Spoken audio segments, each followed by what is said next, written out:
Hello, aspirants, and welcome. Now, imagine a system where your vote, your single vote, carries less weight than someone else's simply because of the state you live in. Well, that's not a hypothetical. That's the reality in India today, and it's at the absolute heart of a massive debate about redrawing our entire political map. Today, we're going to unpack the proposed delimitation of Lok Sabha constituencies and, more importantly, what it means for the future of Indian federalism and for your GS Paper 2 preparation. Right. So here's our plan for today.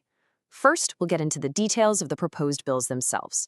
Then, we'll look at the history, the rationale for ending the 50-year-old freeze. After that, we'll analyze the numbers behind this controversial north-south seat shift. We'll then dive deep into the debate on federal principles, and finally, we'll wrap it all up with a solid framework you can use for your mains answers. Exactly. This principle, one person, one vote, one value, is supposed to be the bedrock of our democracy. But that's the central question here. The last time Lok Sabha seats were distributed among states, it was based on the 1971 census. You can imagine how much India's population has shifted since then. This has created huge disparities, and that's the core justification for the changes that we're about to discuss. Okay, let's get into the specifics now. At the very center of this whole issue are two key proposals: the Constitution 131st Amendment Bill and the Delimitation Bill.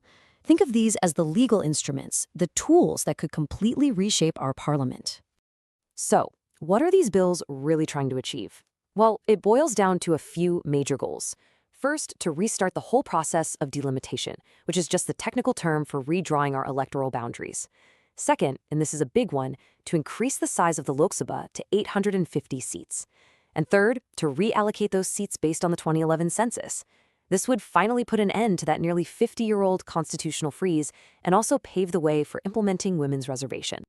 And that's the key question you need to ask for your analysis. Why now? Why after all this time? To really understand the current debate, you have to go back and understand why the freeze was put in place to begin with and what it was trying to do.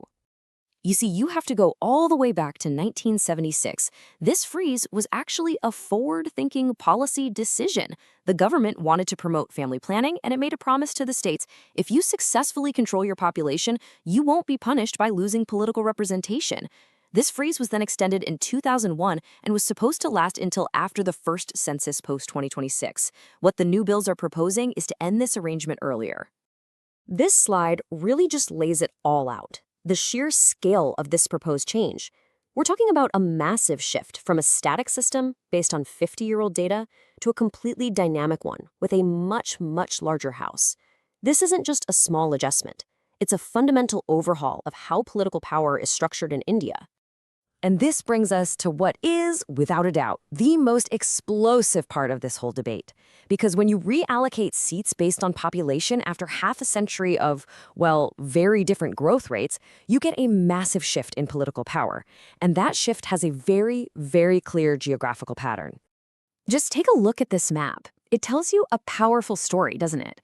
The states in blue, which you can see are concentrated in the north, are all set to gain a significant number of seats. Meanwhile, the states in red, primarily in the south and some in the east, are projected to see their share of seats actually shrink. This isn't just a numbers game, you see. It's a fundamental rebalancing of power within the Indian Federation. Okay, aspirants, let's look at the hard numbers, because this is the data you'll need to quote in your mains answers. The share of seats for the Hindi heartland states could jump from about 38% to over 43%. In sharp contrast, the southern states' share is projected to fall from roughly 24% to under 21%. Now just take a moment and think about the implications of that for national policy, for resource allocation, for everything. Let's put this into perspective.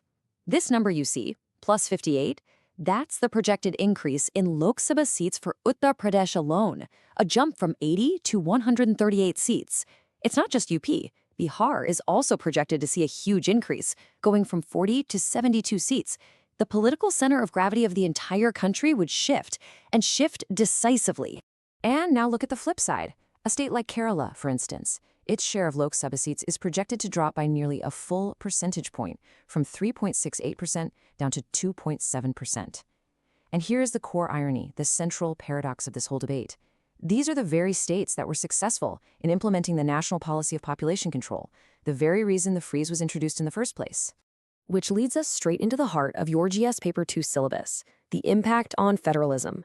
When we use the term federal balance, what we mean is the principle that our states, as the constituent units of India, have a significant say in national governance, and that power isn't overly concentrated in one place.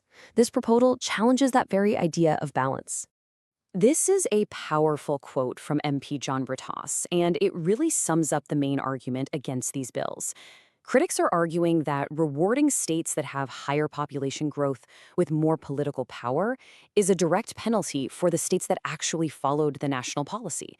They see it as something that completely undermines the cooperative spirit of federalism.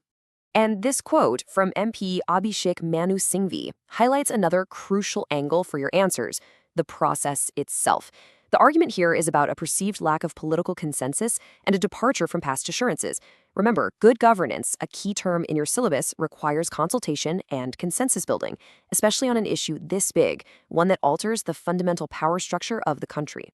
All right, aspirants, this slide is non-negotiable. For both your prelims and mains, these articles are absolutely crucial. Article 81 and 82 deal with the Lok Sabha, Article 170 with state assemblies, and the new Article 334A. You must know exactly what they say and the profound implications of amending them. Okay, let's bring all of this together now. The big question is, how do you take all this complex information and structure it into a compelling, high-scoring answer? Let's build a framework. Here you go. This is your framework. Start with the context. Explain why the 1976 freeze is being debated now. Then, explain the what, the two bills we discussed. After that, identify the core issue, this north-south power shift. The main body of your answer should then frame this as a debate between two valid principles: democratic representation on one side and federal balance on the other. And finally, you must anchor your entire analysis in the constitutional articles we just highlighted. And we'll leave you with this question, a final thought for your personality test. Now, there is no easy answer here. The interview board is not looking for one. What they want to see is your thought process. Could the solution lie in empowering the Rajya Sabha more? Or perhaps changing the formulas for financial commissions to give more weightage to performance? Or a hybrid model of some kind? Your ability to explore these nuances and articulate a balanced, forward-looking solution, that will be the true test of your analytical skills. Think deeply on this. All the best.